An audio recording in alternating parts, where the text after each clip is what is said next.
Sobat Sehat. Halo Sobat Sehat dimanapun kalian berada, semoga Sobat Sehat selalu dalam keadaan sehat walafiat. Selamat datang di Ngonten, ngobrol tentang kesehatan seri 2. Jadi, pada hari ini dalam rangka memperingati Pekan Menyusui Sedunia yang jatuh pada tanggal 1 sampai 7 Agustus kemarin, RSUD Kalideres mempersembahkan konten seri 2 dengan tema ASI eksklusif dan menyusui di masa pandemi. Jadi, pada hari ini kita akan berbincang dengan narasumber kita yang super keren, yaitu Dr. Tiurma Lisapin, spesialis anak.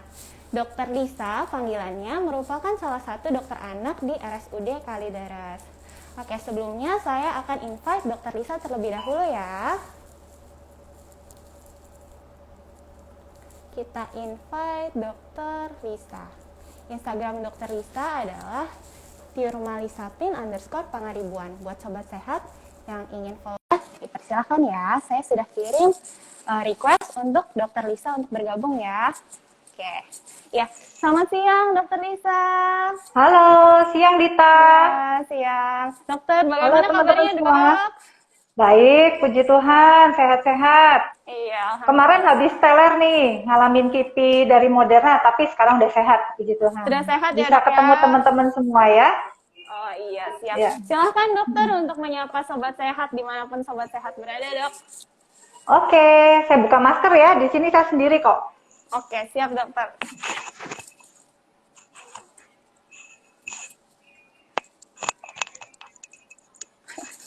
Halo teman-teman semua. Iya dok. Ketemu lagi ya sama saya Dr. Lisa. Saya Tiurma Lisapin Pangaribuan.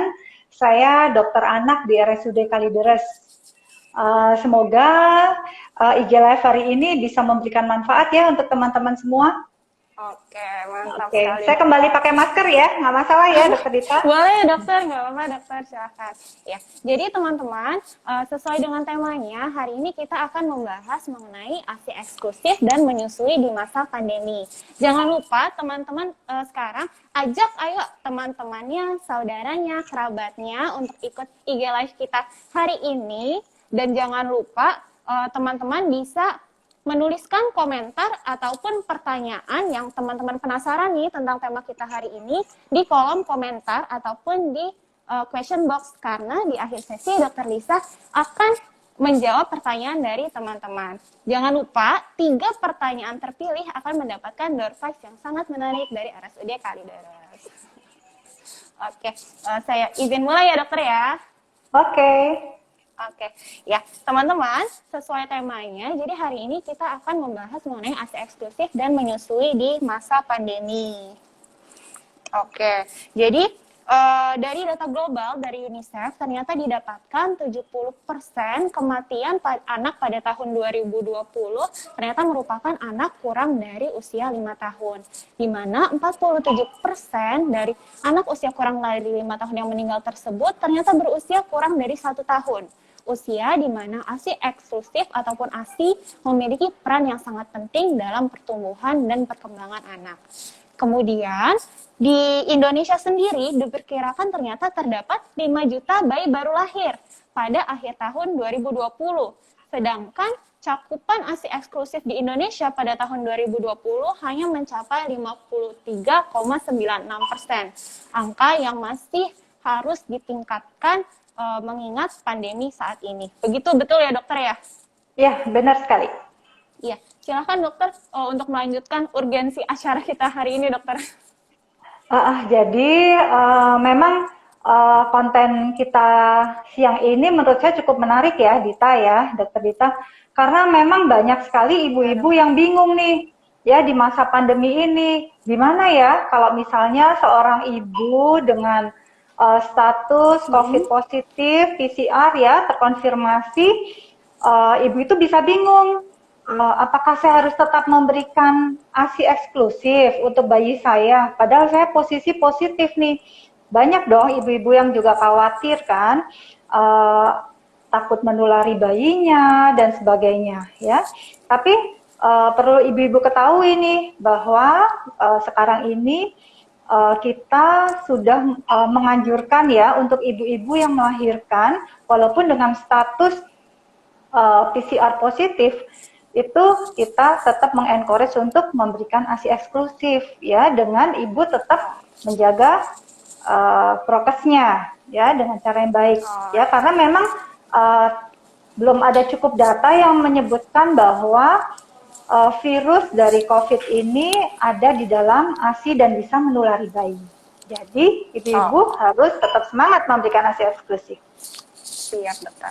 Ya, mungkin sobat sehat di rumah masih ada yang bingung ya, Dok ya. Mungkin kan ada yang belum punya anak dan berencana untuk punya anak kan. Sebenarnya ASI eksklusif itu apa ya, Dok ya? Yang seperti apa yang dikatakan pemberian ASI secara eksklusif, dokter? Ya, jadi memberi ASI eksklusif artinya adalah hanya memberikan ASI kepada bayi, tidak memberikan yang lain.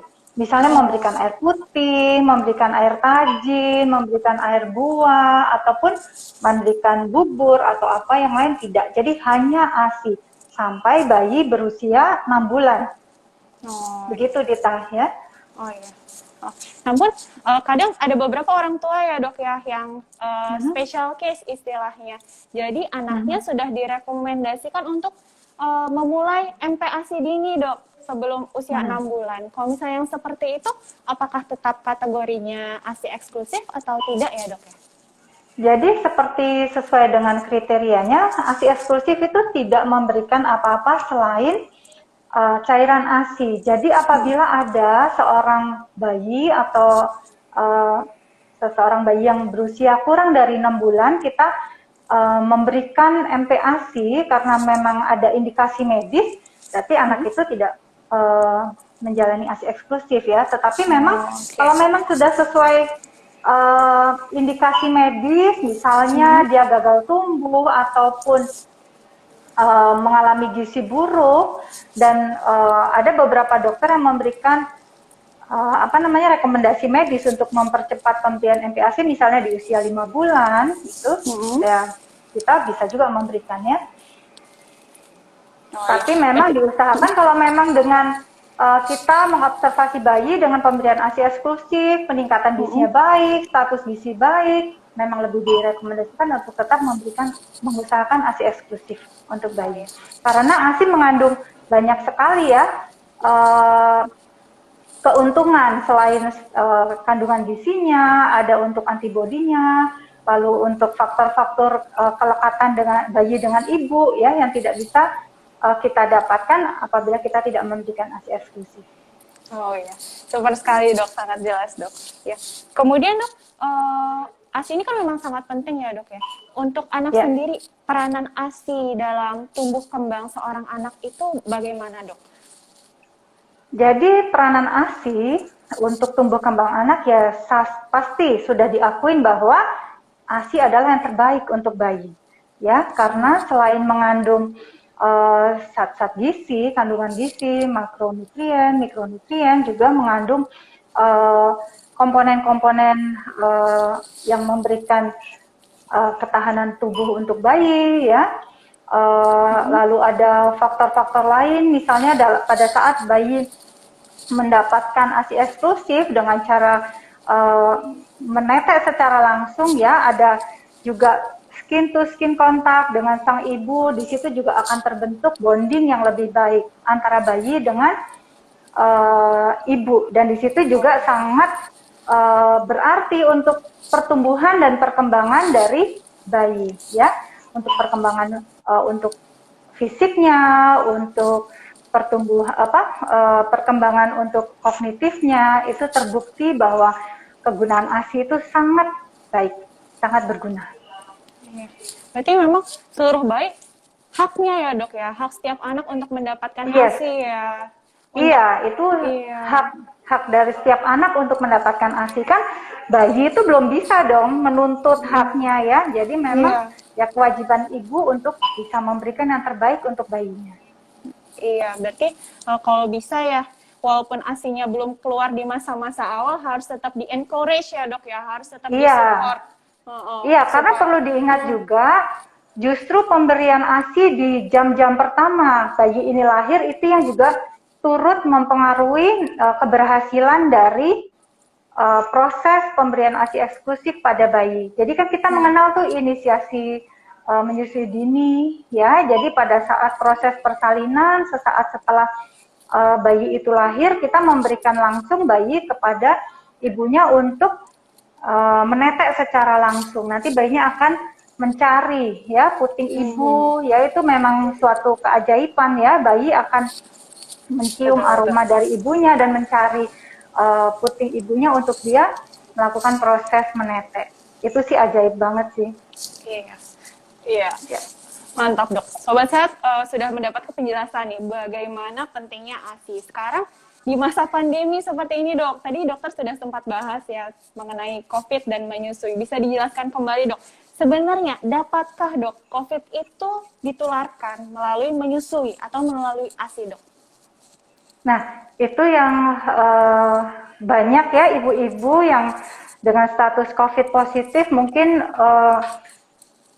suka bingung juga tuh, ya apakah ASI saya bisa menularkan COVID untuk bayi saya?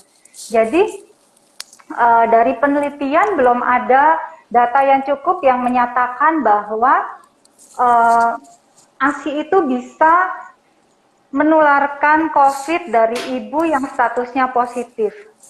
Ya, jadi tidak terdapat bukti. Jadi oleh karena itu kita sebagai dokter anak dan tenaga medis tetap menganjurkan untuk bayi itu mendapatkan ASI sesegera mungkin dari ibu yang walaupun dengan status COVID positif, tetapi dengan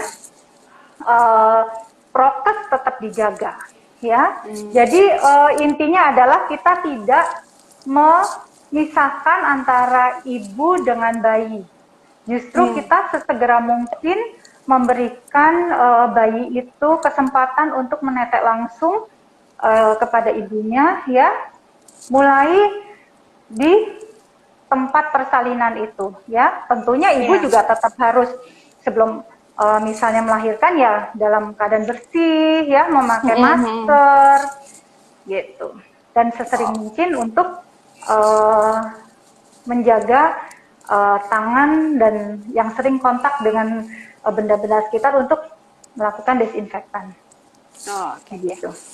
Berarti tetap kita tekankan ya dok ya, walaupun positif atau mungkin statusnya masih terduga COVID, kalau misalnya memang kondisinya bisa menyusui, alangkah diharapkannya untuk tetap melanjutkan menyusuinya ya dokter ya. Iya, nanti akan kita bahas juga tuh apa sih syaratnya ya, misalnya ibu yang dengan tanpa gejala atau ibu dengan gejala sedang atau ibu dengan gejala COVID berat, apakah ibu bisa melakukan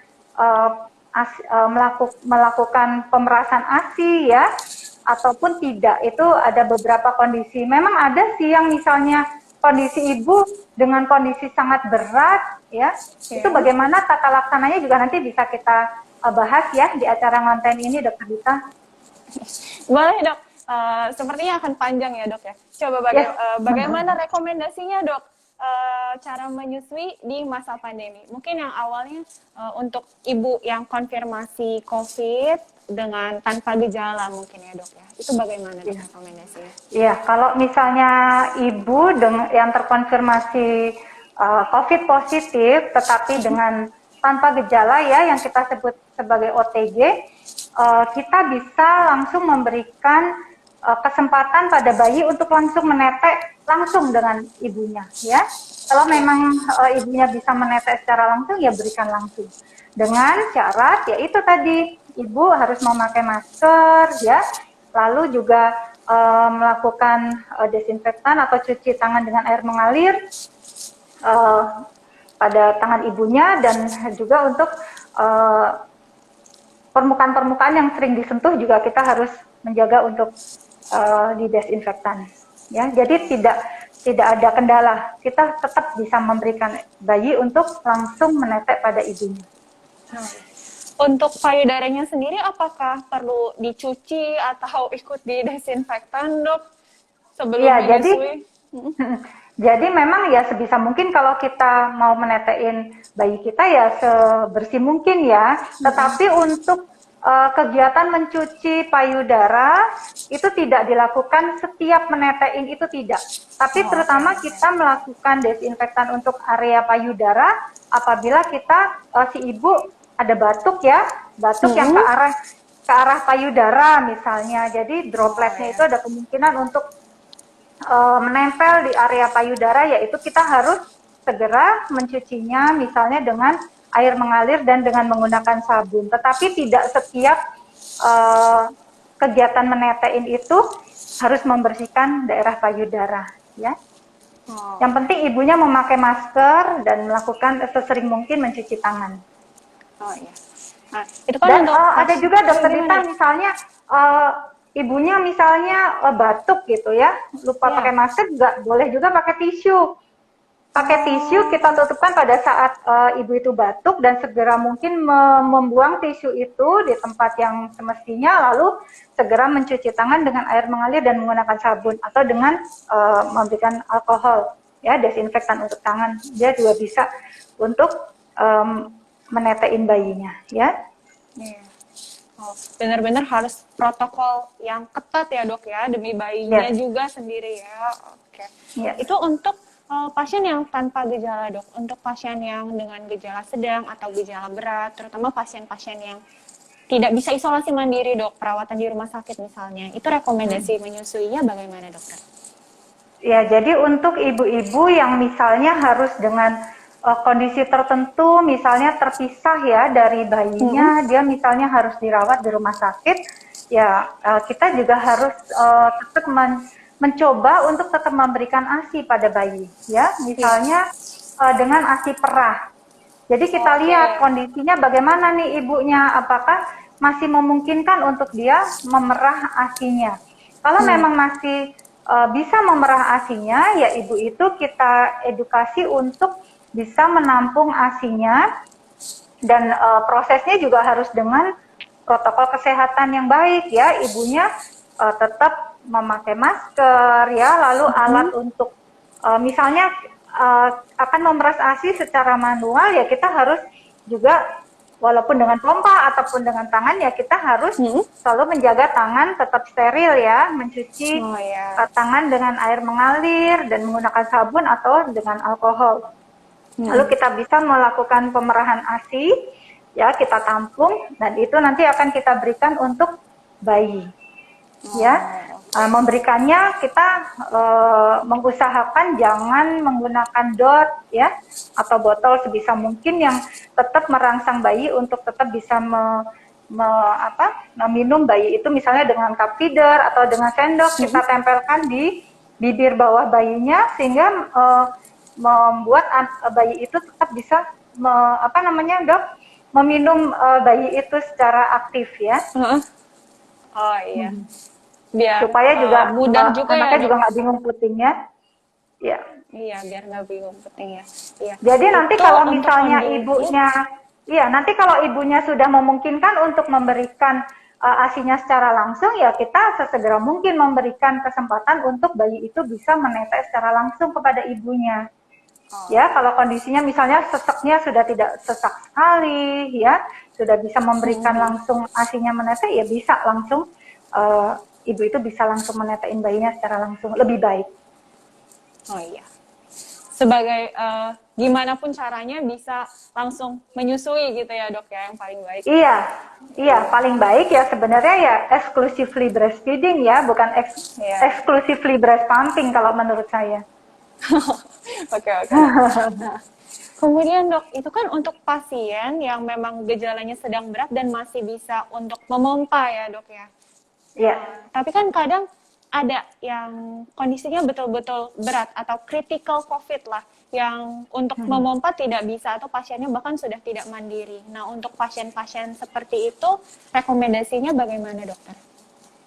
Ya, nah itu juga jadi masalah tersendiri ya. Misalnya ibunya mengalami COVID dengan gejala berat, lalu dirawat di ICU atau bahkan posisi tidak sadar atau terpasang alat ventilator dan sebagainya, sehingga tidak memungkinkan dia untuk melakukan pemerahan untuk ASI-nya. Jadi yang kita lakukan selanjutnya adalah apakah kita bisa memberikan donor ASI ke bayi tersebut.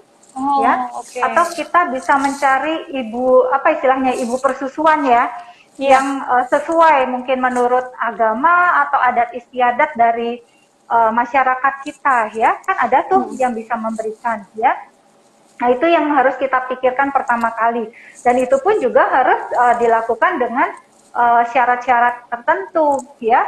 Jadi harus diperiksa dulu untuk kesehatan dari calon donor ASI-nya ya, lalu memberikannya juga nanti harus dipasteurisasi dan sebagainya.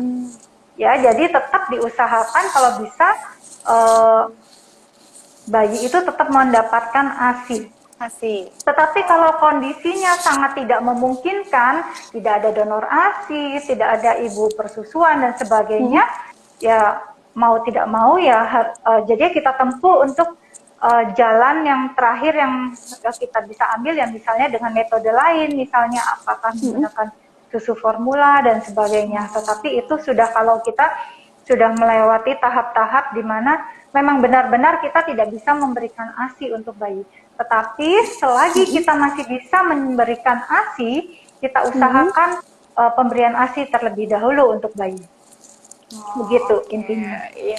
Iya, jelas sekali dokter. Pada intinya tetap ASI harus diberikan bagaimanapun caranya ya dok ya. Iya. Kita pikirkan bagaimana bisa mendapatkan ASI. Bisa mendapatkan ASI.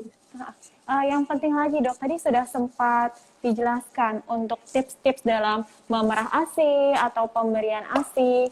Apa yang orang tua atau ibu-ibu perlu ditekankan sekali dok, bagaimana caranya memerah ASI ketika saya ini positif COVID gitu dok?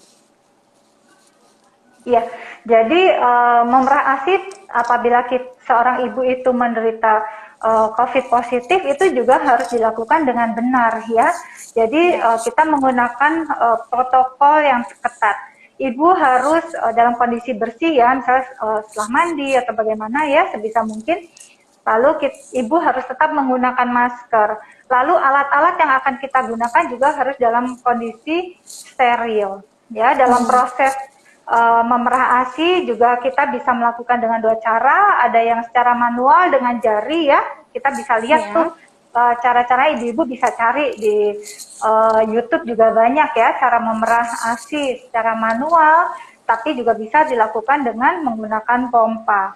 Nah itu juga alat yang digunakan juga kalau pompa juga kita harus pastikan kita jaga kebersihannya ya, harus benar-benar kita desinfektan, lalu kita bisa simpan ASI itu ke dalam kulkas ya. Ada beberapa metode juga penyimpanannya ya. Kalau memang kita misalnya mau taruh di suhu ruangan bertahan berapa lama, di cool box berapa lama, lalu di chiller kulkas berapa lama, di freezer berapa lama, itu sudah ada juga. Jadi nanti ibu-ibu bisa belajar juga. Bisa juga sih tanya di sini kalau ada yang belum jelas ya Dokter Dita ya. Lalu nanti cara menggunakan ASI perahnya itu misalnya dari kulkas sebelum diberikan ke bayi, bagaimana caranya juga ada aturannya ya. Mungkin kalau ibu-ibu udah banyak sih pasti yang baca ya, tapi intinya kita harus melakukan sesteril mungkin. Iya. Begitu Dokter Dita. Iya, terima kasih dokter. Sebenarnya menarik sih dok, karena jujur kalau misalnya belum punya anak dan belum merasakan menyusui itu pasti ibu-ibu banyak yang ngawang-ngawang ya dok ya. Ini ASINya harus ditaruh mana dulu, harus disimpannya bagaimana, harus dimasukin kulkas langsung kah, atau dimasukkan langsung ke freezer kah? Itu bagaimana dokter? Ya, jadi tergantung bagaimana nih kondisi dan situasi dari ibu ini ya. Ya, yang paling baik ya memang sebenarnya yang paling fresh yang diberikan untuk bayi. Tetapi kan kita juga kadang di beberapa kesempatan juga membutuhkan penyimpanan apabila ASI itu tidak langsung digunakan ya. Itu udah ada aturannya. Misalnya kalau kita hanya menaruh di misalnya di suhu ruangan, misalnya bertahan sekitar 3 jam gitu ya, terus segera mungkin diberikan, atau misalnya kita menaruh di chiller atau di freezer ya. Di freezer kita bisa menyimpannya sampai 3 atau 6 bulan sebenarnya. Tetapi beberapa prinsip juga harus dipegang. Misalnya kalau dari freezer kita mau memberikan bayi ASI itu ke bayi ya, kita harus menaruh jangan ada perubahan suhu yang terlalu cepat, Dokter Dita ya. Misalnya dari freezer ya kita masukkan dulu, misalnya ke chiller dulu tuh, ke kulkas yang biasa dulu ya. Lalu dari chiller itu atau kulkas yang biasa kita keluarkan, lalu kita hangatkan juga, ditaruh misalnya di botol kaca atau plastik itu kita taruh di gelas yang berisi air hangat, jadi tidak langsung kena ke api. Oh iya. Tidak boleh dihangatkan via kompor ataupun microwave ya, Dok ya? Iya. Sorry, batuk. Iya. Iya, jadi tidak direkomendasikan. Sorry ya, Dokter Dita ya. Jadi tidak direkomendasikan untuk memanaskan ASI lewat microwave. Terima kasih banyak Dokter atas jawaban-jawabannya. Sekarang kita beralih ke pertanyaan dari audiens yang sebelumnya sudah ada di komentar kita ya, Dok ya. Saya bacakan ya, Dok ya. Iya. Boleh. Yang pertama ada dari Luciana ini, Dok. Siang Dokter, izin tanya, apakah pasien yang melahirkan apakah pasien yang melahirkan dalam kondisi positif COVID tetap disarankan untuk melaksanakan inisiasi menyusui dini dengan bayinya yang baru lahir? Bagaimana pro dan kontranya ya, Dok ya? Ini pertanyaan kemarin, Dok. Tadi sudah sempat dibahas sedikit, mungkin bisa ditekankan kembali, Dokter. Iya, ini untuk pertanyaan dari Luciana ya. Halo ya, Luciana. Ya, jadi untuk ibu yang dengan status COVID positif, itu kita tetap melakukan inisiasi menyusui dini. Nah, inisiasi menyusui dini adalah dengan memberikan kesempatan bayi untuk langsung menetes secara langsung dan melakukan kontak kulit dengan kulit dari bayi dengan ibunya secara langsung. Jadi kita tidak memisahkan ibu dengan bayi sejak awal. Ya, bayi itu lahir, kita langsung memberikan langsung ke ibunya. Jadi tidak ada pembatasan, Dokter Dita, untuk ibu melakukan inisiasi menyusui dini, walaupun dia terdiagnosis COVID positif. Oh iya. Tapi apakah perlu, Dok? Misalkan melahirkan normal gitu ya, ibunya ngeden, kemudian misalnya nggak pakai masker, amit-amitnya ya, walaupun sekarang disuruh pakai masker. Ataukah permukaan tubuh ibunya, tempat perlekatan untuk skin to skin bayinya itu harus dibersihkan terlebih dahulu atau bagaimana, Dokter? Ya, jadi kalau sudah di era pandemi begini, itu sudah protokol yang harus dijalankan, Dokter Dita, bahwa ibu melahirkan itu yang menggunakan masker sih sebenarnya. Gitu. Sebisa mungkin ya permukaan dada ibu juga harus dibersihkan. Oh iya, siap Dokter. Sudah sangat jelas menurut saya. Semoga Luciana juga mendapatkan jawaban dari pertanyaan juga memuaskan ya. Saya berlanjut ke pertanyaan kedua ya Dokter ya. Dari David Kristianus. Siang Dok, kira-kira kapan pertimbangan menggunakan donor ASI atau ibu susu, Dok? Ya, halo, siapa ini tadi, David ya?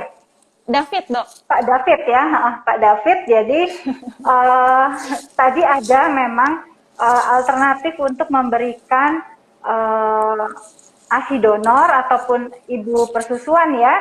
Itu diberikan apabila memang ibu benar-benar dalam kondisi tidak bisa memberikan ASI dan tidak bisa melakukan pemerahan ASI.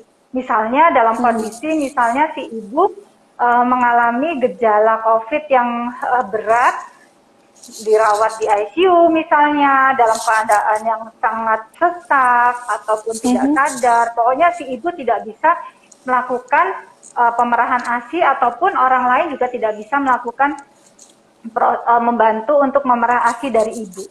Jadi step selanjutnya yang kita lakukan adalah mencarikan donor ASI ataupun ibu persusuan.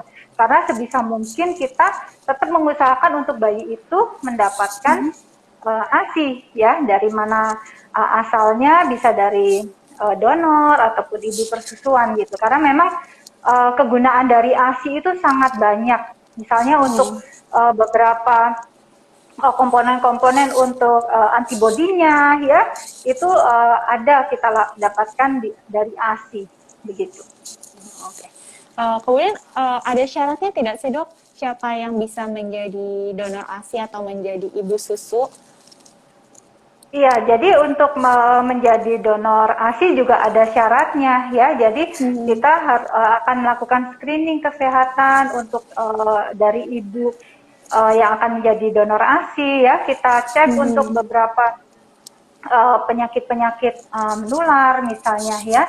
Jadi nggak boleh sembarangan juga nih. Kadang kan ada orang yang ngasal, kadang ya untuk memberikan langsung tanpa screening terlebih dahulu gitu. Jadi memang sudah ada juga untuk protokol ibu-ibu yang ingin menjadi donor ASI.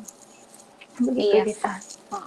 Pastikan ASI yang diberikan itu tetap aman ya dok ya untuk bayi. Iya, tetap aman. Jangan justru jangan justru memberikan efek yang tidak baik juga untuk bayi. Ya. Iya, siap. Mantap, dok. Lanjut ke pertanyaan ketiga ya, dokter ya. Ya. Ya. Dari Nia, dok. Dok, mau tanya, apakah ibu yang sudah vaksin COVID lengkap, jika menyusui, antibodinya masuk ke dalam ASI, kemudian secara tidak langsung membentuk antibodi COVID pula pada bayinya, dokter? Iya. Jadi, memang sekarang untuk vaksin untuk beberapa vaksin COVID sudah direkomendasikan ya Dita untuk diberikan pada ibu hamil dan ibu menyusui. Jadi itu juga yang kita harapkan nih, misalnya dari ibu-ibu yang sudah pernah terpapar COVID ataupun sudah mempunyai antibodi terhadap COVID ya, itu memang kita duga bisa memberikan kandungan dari antibodi itu melalui ASI. Itu juga yang membuat kita mengencourage atau mengedukasi untuk tetap memberikan ASI kepada bayi. Walaupun ibu itu mengalami COVID positif, karena memang kita mengharapkan juga nih untuk beberapa komponen-komponen antibodi dari ibu itu bisa diberikan juga untuk gitu ya, Bu ya. Yes. Iya. Karena walaupun sekarang kan bayi balita belum bisa ya dok ya divaksin COVID, berarti salah satu perlindungan yang bisa kita berikan kepada bayi ya berarti harus rawat ibunya dengan memberikan ASI. Iya, betul sekali. Kemudian pertanyaan lain, ini sebenarnya sudah terjawab dok, tapi tetap saya bacakan ya dok, nggak apa-apa ya. Dari para Manindi, kalau busu yang COVID konfirmasi, apa tetap boleh dapat ASI dari ibunya dok? Sudah terjawab ya dok sepertinya ya, iya, harus tetap diberikan sangat bisa ya, tetap harus diberikan ya, walaupun ibunya positif COVID. Iya. Kemudian ada lagi dok, jika ibu positif COVID, apakah susu formula lebih aman untuk bayi? Sebenarnya dari awal udah kita bahas ya, bahwa terutama kita itu ya harus memberikan ASI dengan segala kekuatan kita sampai titik darah penghabisan lah ya intinya Dita. Jadi kalau bisa gimana caranya bayi mendapatkan ASI. Kecuali kalau memang benar-benar sekali ya kita sudah tidak bisa memberikan tuh seperti yang tadi dibilang, udah netain langsung nggak bisa, ASI perah nggak bisa, memberikan donor ASI nggak dapet, ibu persusuan nggak dapet, ya memang udah benar-benar kita udah berusaha, ternyata nggak bisa, ya itu jalan terakhir yang kita tempuh ya, dengan istilahnya tuh memberikan metode lain untuk bayi supaya dia tetap mendapatkan nutrisi. Salah satunya memang dengan susu formula, tetapi itu menurut saya sih jalan terakhir. Sebisa mungkin kita tetap memberikan ASI terlebih dahulu. Jangan sedikit-sedikit langsung belum berusaha udah langsung memberikan susu formula misalnya. Karena memang ada loh Dita, beberapa ibu sendiri yang memang dari awal karena tahu dia mau melahirkan dengan status COVID positif, dia udah langsung, dokter saya mau ngasih susu formula aja, saya takut. Nah itu tugas kita sebagai nakes, sebagai dokter untuk mengedukasi nih untuk ibu-ibu, membesarkan hatinya untuk tetap memberikan ASI untuk bayinya ya. Kita bilang bahwa nggak ada loh Bu data yang menunjukkan bahwa dengan memberikan ASI itu bisa menularkan COVID untuk bayi ibu. Justru dengan ASI yang ibu berikan itu akan memberikan daya tahan loh untuk bayi ibu. Pasti ibunya nanti mau ya. Jadi gimana kita juga nih sebagai nakes dan dokter ya untuk memberikan edukasi untuk pasien kita. Oke, kemudian ada lumayan banyak Dok pertanyaan dari live Instagram. Ini ada dari Listia SP92. Halo Dokter Lisa,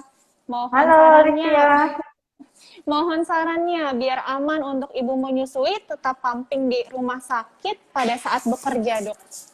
Mungkin Ibu Listia ini adalah nakes mungkin ya, bekerja di rumah sakit dan ingin pumping. Ya. Listia ini tapi bukan penderita COVID positif ya konteksnya ya? Sepertinya bukan Dok. Bukan ya, jadi misalnya ingin melakukan pumping di tempat bekerja, ya tetap kita harus melakukan proses pemompaan itu juga dengan menjaga kebersihan ya, supaya apa yang kita perah itu juga tidak akan memberikan atau mengkontaminasi ASI yang sudah kita perah ini dengan misalnya bakteri atau virus atau apa ya. Jadi sebelum kita melakukan pompa ya kita cuci tangan dulu dengan air mengalir, dengan sabun ya, lalu membersihkan area yang mau kita perah itu ya sebersih mungkin, lalu kita melakukannya dengan baik dan ditaruh di suhu yang sesuai. Tergantung nih kita mau langsung mengirim ke rumah ataukah kita taruh di cool box, itu juga ada waktunya sendiri ya. Oh iya. Tetap. Jadi kalau memang kita harus bekerja sebisa mungkin setiap 3 jam ya kita melakukan pumping supaya proses produksi dari ASI kita juga tetap lancar ya. Jadi tetap harus kita kosongkan setiap 2-3 jam sehingga produksi ASI selanjutnya akan berjalan dengan baik. Oke, siap Dokter. Kemudian ada lagi dari Andri Tegal Dok, akunnya. Selamat sore Dokter. Ya. Halo, sore. ASI yang beku bertahan berapa lama Dok? Nah, ASI yang beku misalnya di freezer ya, itu kita bisa menyimpan ASI, kita bisa menyimpan ASI di freezer sampai 6 bulan Dita. Ya. Jadi memang bisa kita simpan sampai 6 bulan. Tetapi ada ini nih, jadi setiap penyimpanan ASI juga ibu itu diharapkan menulis tanggal kapan ASI itu diperah ya. Kalau zaman dulu nih, waktu awal-awal saya dulu jadi dokter umum, ilmu yang saya dapatkan adalah ASI yang pertama kali diperah itu diberikan duluan. Ya, tapi sekarang sudah berubah Dita, jangan salah. Jadi justru ASI yang terakhir diperah itu berikan terlebih dahulu untuk bayi. Ya, jadi justru yang sesegar mungkin yang kita berikan untuk bayi. Ya, jadi justru ASI yang terakhir diperah itu adalah yang diberikan terlebih dahulu. Jadi yang sesegar mungkin yang diberikan untuk bayi. Terus nanti ada pertanyaan, terus jadi kalau yang ASI yang lama gimana dong? Makin lama dong di dalam. Gimana, Dok? Ya, karena kan tetap ya nggak akan mubasir gitu. Kalau memang masih dalam jangka waktu yang cukup aman untuk diberikan ya tetap bisa diberikan. Atau misalnya kita bisa juga gunakan ASI yang sudah lama itu misalnya, tapi masih dalam kondisi rentang waktu yang aman ya, yang sesuai dengan indikasi. Itu kita bisa juga misalnya kita modifikasi untuk makanan-makanan MPASI nanti dicampur dengan ASI dan sebagainya gitu. Tetapi sebisa mungkin yang se-fresh mungkin, sesegar mungkin yang terbaru yang diberikan untuk bayi. Jadi yang terakhir di pumping itu yang pertama diberikan gitu. Agak ada perubahan nih dibanding dulu saya awal-awal jadi dokter gitu. Iya dok, berarti yang paling fresh ya, paling fresh yang Iya, paling sebisa cepat mungkin diberikan yang dulu fresh ya. yang kita berikan. Yes. Oke, sip. Kemudian ada dari Fokus USG.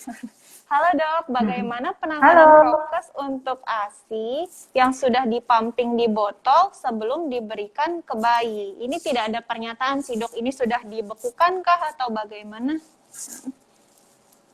Jadi mungkin ada nih yang tadi belum dibahas ya, adalah setelah bayi ibu misalnya pumping, ya, ASINya sudah diperah, bagaimana sih memberikan misalnya untuk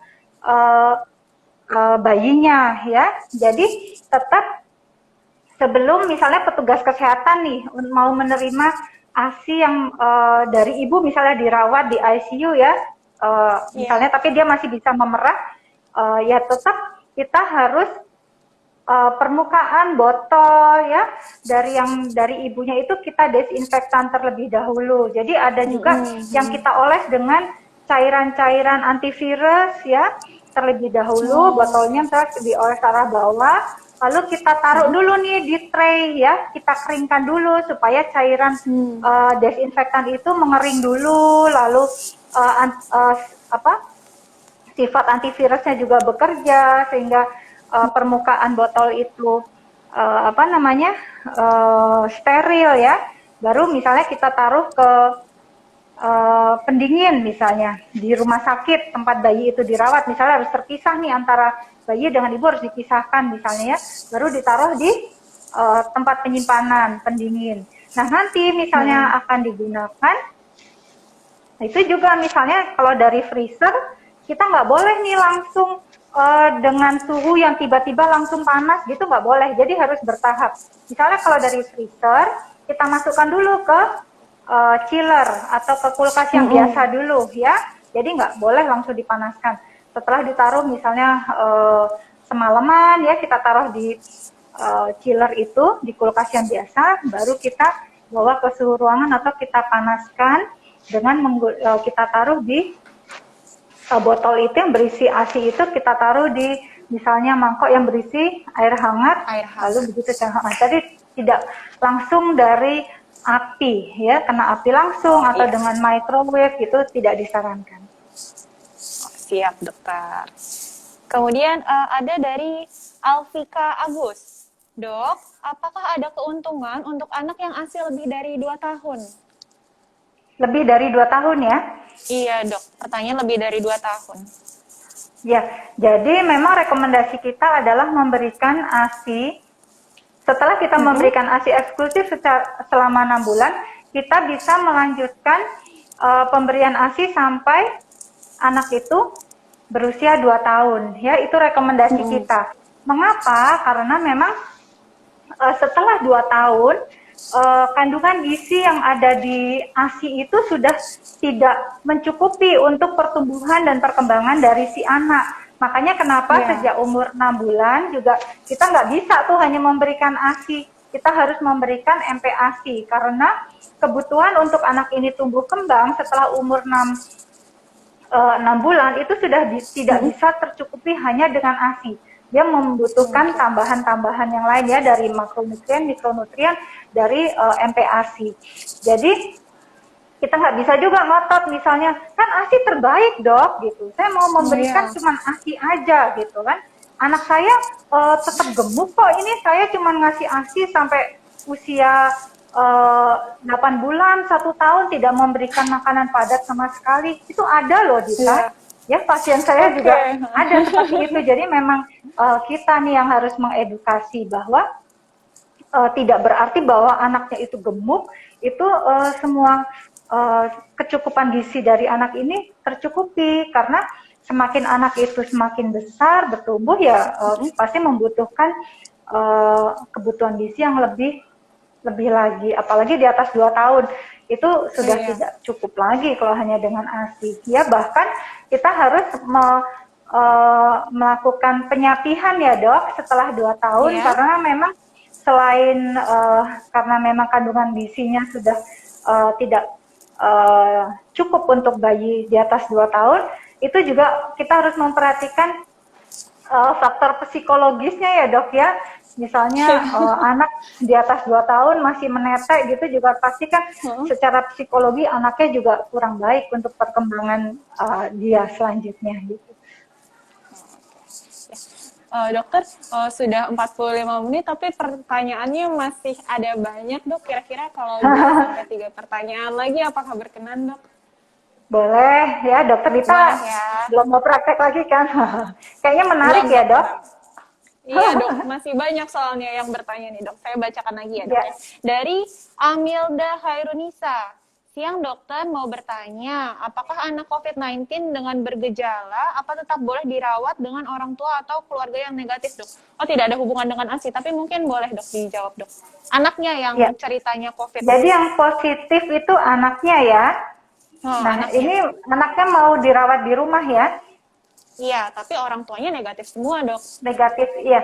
Jadi ini juga kadang problem yang dihadapi banyak keluarga nih akhir-akhir ini ya, anaknya positif tapi ibunya negatif gitu, gimana ya?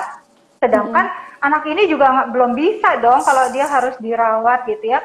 Apabila memang anak ini tidak ada indikasi untuk dirawat atau masih bisa ya isolasi mandiri di rumah, tidak ada gejala berat ya, saturasinya baik, anaknya masih bisa makan minum secara mandiri di rumah, ya tidak ada demam tinggi, tidak ada tanda dehidrasi misalnya, berarti kan kondisinya dia tidak memerlukan perawatan di rumah sakit ya, nggak ada sesak nafas berat, kesadarannya baik ya, walaupun orang tuanya negatif tetap bisa merawat anaknya secara langsung, tetapi ya itu dengan tetap misalnya harus memakai masker ya, ibunya memakai masker. Kalau anak di bawah 2 tahun memang kita belum menyarankan menggunakan masker, tetapi kalau sudah di atas 2 tahun disarankan untuk memakai masker ya, atau misalnya pada saat misalnya sedang tidur juga tidak memakai masker kan,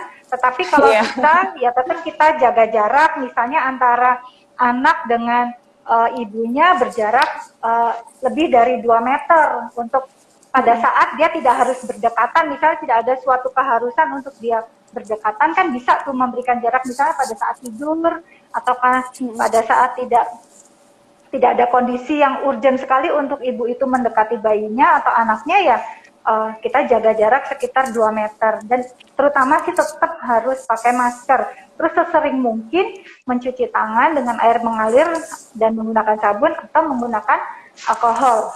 Begitu sih Dita. Iya. Dan tetap menjaga nutrisi ya. Jadi imunitasnya baik yang menjaga, baik yang sakit itu harus tetap dijaga sehingga ada daya tahan tubuh juga ya dalam merawat si ibu ini, dalam merawat anaknya yang positif. Jadi jangan sampai juga nanti yang negatif jadi ikut positif juga gitu. Tapi tetap harus dipantau ya dalam waktu bersama dengan anaknya itu, dilihat ibunya apakah muncul gejala nih.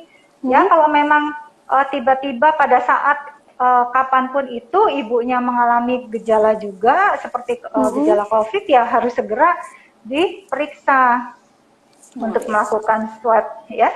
Iya. Terima kasih dokter atas jawabannya. Iya. Sebetulnya beberapa pertanyaan setelah saya lihat-lihat lagi, beberapa sudah bisa terjawab sih dok dari diskusi kita hari ini. Cuma satu lagi nih dok, untuk Ibu Alfika Agus yang tadi menanyakan tentang disapih di atas 2 tahun, mungkin sepertinya masih punya kebimbangan atau belum tega gitu untuk menyapih anaknya di usia 2 tahun, karena bulan ini harusnya jadwal disapih dok. Mungkin bisa dokter Lisa mengencourage atau menyemangati secara langsung dok untuk menyapih anak 2 tahun sekali lagi dok. Ya, jadi memang kita merekomendasikannya, memberikan rekomendasi itu untuk memberikan ASI sampai 2 tahun Ibu, karena memang yang sudah saya sampaikan tadi bahwa di atas 2 tahun sebenarnya kandungan ASI itu sudah tidak memadai untuk kita berikan pada anak ya, untuk perkembangan dan pertumbuhan dan perkembangan anak ini. Dan juga untuk faktor-faktor psikologinya, Bu. Misalnya anak sudah besar, di atas 2 tahun masih menetek, juga kan untuk psikologi anaknya juga kurang baik ya. Dan kalau kita terus nih, bayi ini tetap ASI ya, misalnya dia kenyang untuk sesuatu yang kandungan gizinya sebenarnya sudah tidak sesuai gitu, nanti kita akan kesusahan juga nih memberikan makanan yang lain untuk anak ini. Anak ini lama-lama akan jatuh ke dalam gizi kurang, ya, pertumbuhan dan perkembangannya tidak baik, kan akan merugikan anak kita sendiri, Ibu. Jadi niatnya kan kita sebenarnya ingin memberikan yang terbaik kan untuk anak kita, jadi ya berikanlah gizi yang sesuai untuk usianya anak ini, ya. Karena yakinlah semakin kita terlambat nih memberikan misalnya makanan padat ya, karena anaknya senangnya kok cair terus, ASI, banyak ASI sehingga dia sedikit sekali makan makanan padat, itu semakin lama kita menunda memberikan makanan padat untuk bayi, kita akan makin kesusahan, Bu. Jadi anak ini juga akan mengalami sulit makan ya, dan makin ibu akan makin depresi lagi nanti memberikan anak yang sulit makan. Itu memang problem tersendiri. Pasien saya juga banyak itu, dokter di saya yang selalu minta saran nih, bagaimana sih anak saya mengalami sulit makan. Ternyata memang kadang ibunya juga gara-gara nggak tega gitu kan, tidak memberikan ASI yang tetap diminta anaknya, misalnya pada anaknya sudah 3 tahun masih ngentil ya, jadi malah makin susah sendiri nanti ibunya ya, gitu Dita. Intinya memberikan nutrisi yang sesuai dengan usia anak. Siap, dokter. Terima kasih banyak, Dokter Lisa, atas jawaban-jawaban dan ilmunya yang sudah dibagikan kepada kita. Tidak terasa sudah sampai penghujung acara, dokter. Mungkin dokter nggak terasa ya. mau memberikan take home message, dokter, untuk sobat sehat yang ada dimanapun berada. Ya, jadi untuk ibu-ibu di rumah dan semua teman-teman ya yang mengikuti IG Live pada siang hari ini, jadi intinya saya di sini ingin mengedukasi teman-teman dan ibu-ibu semua bahwa ASI eksklusif itu adalah yang terbaik untuk bayi. Jadi sebisa mungkin nih dengan segala seluruh kekuatan kita, bagaimana caranya kita bisa memberikan nutrisi terbaik untuk bayi kita, yaitu ASI. Ya, jangan sedikit-sedikit kita ingin memberikan menyetop ASI, ya. Misalnya, saya repot, saya anak saya sakit, ya. Pasti banyak cara untuk kita bisa memberikan ASI. Ingat selalu bahwa ASI yang terbaik untuk anak kita. Iya, super sekali dokter. Ya, terima kasih banyak ya dokter Lisa. Saya mewakili sobat sehat semua berterima kasih sekali atas penjelasan dokter Lisa. Semoga menjadi keberkahan ya dok, dan semoga dokter Lisa dan keluarga selalu sehat dan dapat men-treat semua pasiennya dengan baik. Yes, amin. Sehat juga ya untuk Dita sama ibu-ibu semua di rumah. Iya dokter, siap. Terima kasih dokter. Dokter diperkenankan kalau misalnya ingin melanjutkan kegiatan dok. Saya mohon maaf ya dok ya kalau ada salah-salah.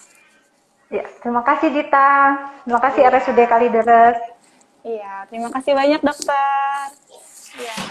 Ya, sobat sehat semua, kita sudah mencapai penghujung acara. Sesuai janji kita tadi, akan saya pilih 3 pertanyaan secara acak yang akan mendapatkan merchandise dan door prize menarik dari RSUD Kalideres. Penanya pertama yang akan mendapatkan merchandise adalah Ibu Alfika Agus. Untuk penyemangat menyapih ya, jangan lupa Ibu Alfika Agus untuk mendirect message Instagram RSUD Kalideres untuk mengkonfirmasi hadiahnya. Kemudian yang kedua adalah Ibu Nia yang tadi sudah bertanya. Selamat terhadap Ibu Nia. Jangan lupa DM juga Instagram kita. Yang ketiga adalah Ibu Paramanindi. Ya, sama terhadap 3 pemenang kita, 3 pertanyaan yang beruntung yang mendapatkan merchandise menarik dari RSUD Kalideres.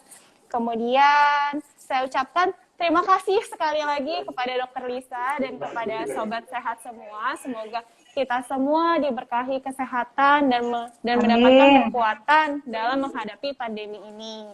Yes. Saya selaku moderator Dr. Dita dan juga mewakili Dr. Lisa ya, mohon maaf apabila ada kesalahan atau ketidaksempurnaan dalam penyampaian ataupun kesalahan kata dalam konten seri ini. Saya memohon maaf sekali lagi dan sampai jumpa di konten seri selanjutnya. Ya, terima kasih banyak. Terima kasih. Terima kasih ya Dr. Lisa ya. Iya, makasih Dita. Ya, terima kasih dokter.